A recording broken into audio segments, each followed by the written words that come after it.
Boa noite, pessoal. Eu vou dar continuidade ao nosso trabalho com a legitimação do processo e a forma como ele se estrutura para garantir a justiça.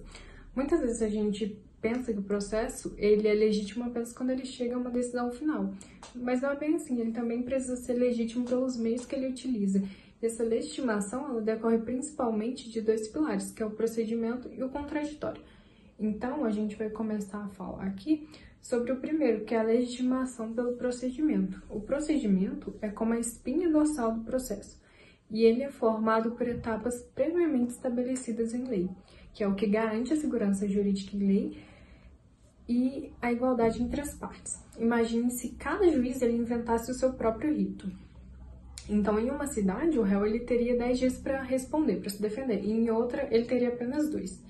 Então, isso seria totalmente injusto e geraria insegurança. Então, o procedimento ele já vem para evitar isso, porque ele dá previsibilidade, como se fossem as regras de um jogo que todos ali já conhecem antes de começar. Então, se o procedimento ele dá ao processo segurança e previsibilidade, o contraditório é o que confere legitimidade democrática, a gente vai entender melhor aqui agora o que é a legitimação pelo contraditório. O contraditório, ele é muito mais do que o ouvir as partes, ele é o ouvir e o permitir reagir. Então, ele garante que ninguém será condenado sem oportunidade de defesa. Um exemplo disso é Maria processa João por uma dívida. Então, o juiz ele não pode simplesmente condenar João, sem ser ouvido. João precisa ser citado, apresentar sua defesa, produzir suas provas. Então, se isso não acontecesse no processo, o processo ele seria autoritário e a decisão ela não teria legitimidade. Então, aqui eu deixo uma pergunta. Vocês acham que haveria justiça se alguém fosse condenado sem mesmo ter a chance de falar, de se defender? Então, por isso, a gente diz que o contraditório ele é uma garantia democrática. Agora que a gente já entendeu como é que o processo se legitima, a gente precisa diferenciar duas relações que elas coexistem dentro dele, que é a relação material e a relação processual. Na relação jurídica material, ela é o próprio conflito. Por exemplo, o direito de Maria de cobrar a dívida de João. Ela existe antes mesmo do processo e ela é regulada pelo direito civil, penal ou outra área do direito material. Já a relação processual, ela surge somente quando a Maria leva essa discussão ao judiciário. Então, nesse momento, surge um vínculo entre autor, réu e juiz. E aqui está a diferença, que a relação material ela é bilateral, ela é apenas entre autor e réu. Já a relação processual, ela é trilateral, entre autor, réu e estado-juiz. E já que eu falei em autor, réu e juiz, aqui vale detalhar quem que são esses sujeitos da relação processual.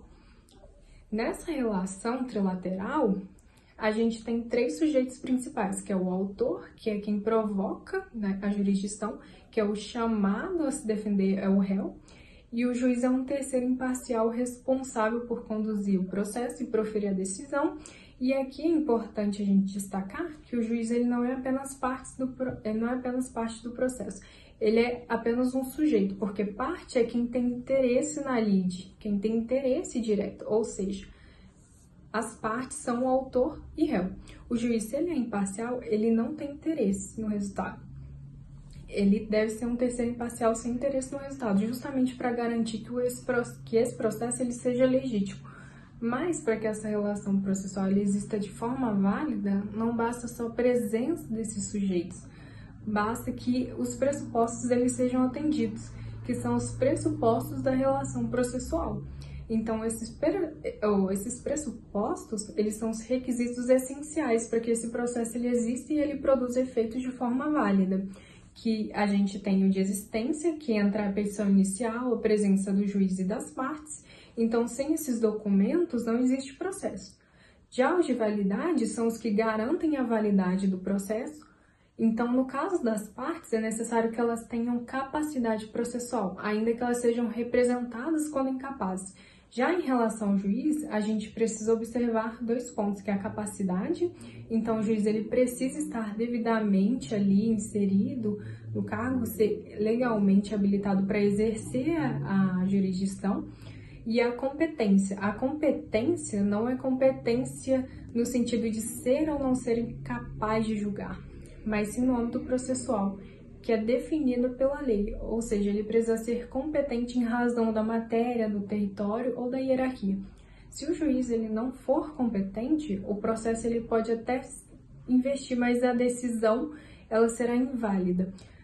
Ela pode até ser inválida, anulada ou ser remetida ao juiz legal desse processo. Agora, com isso, a gente consegue chegar à conclusão do que torna o processo uma relação jurídica.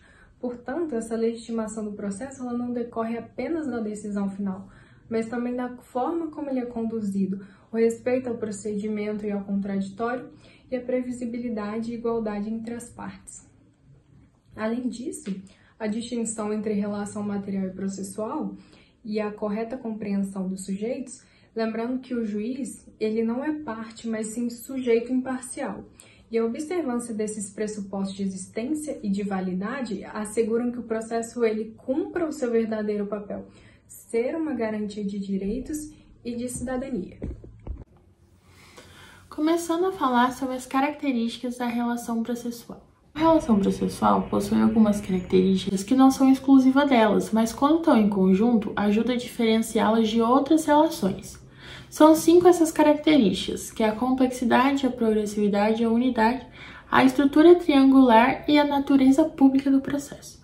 Começando a falar da complexidade, existem algumas relações jurídicas que são simples, com apenas uma parte em posição ativa, que é quem tem direito, e outra em posição passiva, que é quem tem dever. A relação jurídico-processual é mais complexa, ela envolve várias situações em que as partes podem ter diferentes direitos e deveres ao longo do tempo, por isso ela não é estática, e sim formada por várias posições jurídicas que vão se formando e modificando durante o processo. Agora falando da progressividade. Cada novo ato gera novas posições jurídicas, por exemplo, uma decisão, uma petição. A relação vai evoluindo de etapa por etapa, ou seja, progredindo. A unidade.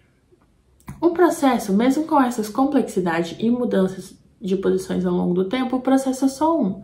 Todos os atos e direitos que aparecem nele têm um objetivo em comum, que é a sentença do juiz. E essa busca por esse provimento final é o que dá a unidade ao processo. A estrutura triangular. Diz respeito à presença dos sujeitos da relação processual, que é o autor, o réu e o Estado representado por juiz, que liga a nossa última característica, que é a natureza pública, que diz que o juiz ele não atua em nome próprio no processo, mas como representante do Estado. Ele não está em conflito com as partes para defender o interesse próprio. Ele está ali para aplicar o direito. Agora falando da autonomia da relação processual. A autonomia da relação processual é uma ideia de que o processo tem existência e validade própria. Ela independe do conteúdo que está sendo discutido dentro do processo, que é o direito material. Por exemplo, o pagamento de uma dívida. O autor ele entra com um pedido de indenização. A petição inicial é recebida, o réu é citado e o juiz ele tem competência para julgar aquele processo. No final, o juiz analisa e diz que o autor não tem direito à indenização e julga a ação improcedente, pode até transitar em julgado. O processo ele correu de forma correta do começo ao fim. Isso é importante, que mostra que o processo ele independe do resultado.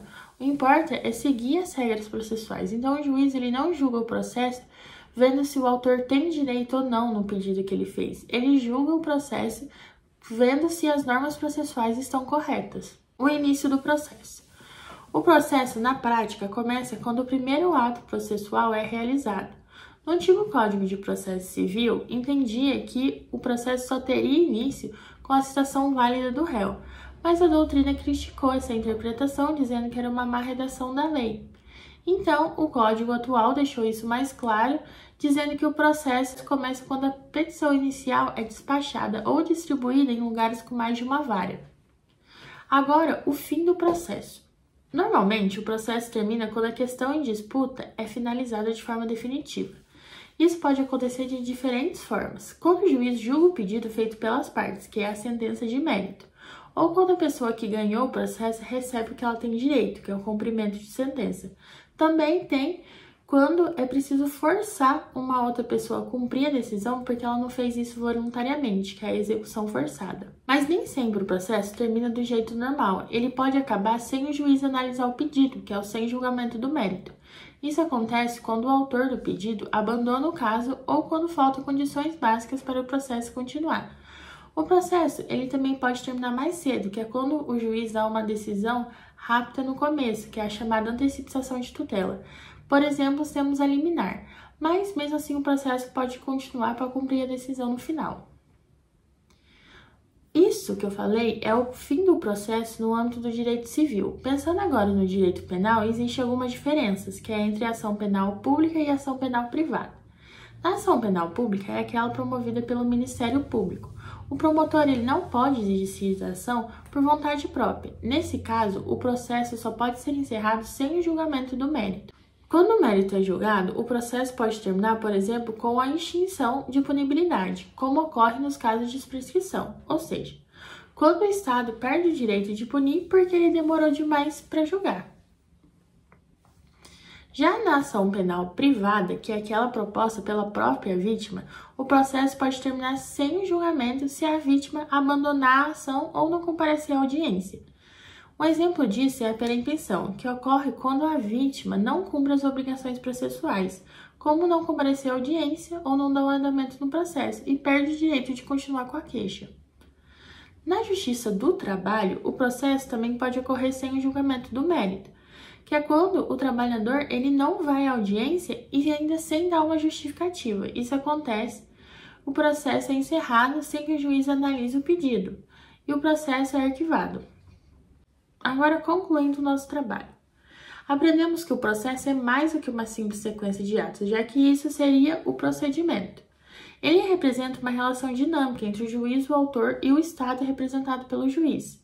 As diferentes teorias, publicistas e privatíssimas, trazem uma visão distinta de como o processo deve ser entendido. As teorias publicistas falam sobre o processo como um contrato e um quasi-contrato, que destaca a vontade das partes, mas não deve deixar de esquecer o papel importante do Estado como mediador. As teorias publicistas mostram que o processo é uma relação pública, onde o Estado deve garantir o contraditório e o devido processo legal. Além disso, o procedimento funciona como um caminho que garante a legitimidade das decisões do juiz. Um procedimento bem feito não apenas permite que as partes apresentem suas defesas, mas também ajuda a criar uma confiança no nosso sistema judiciário.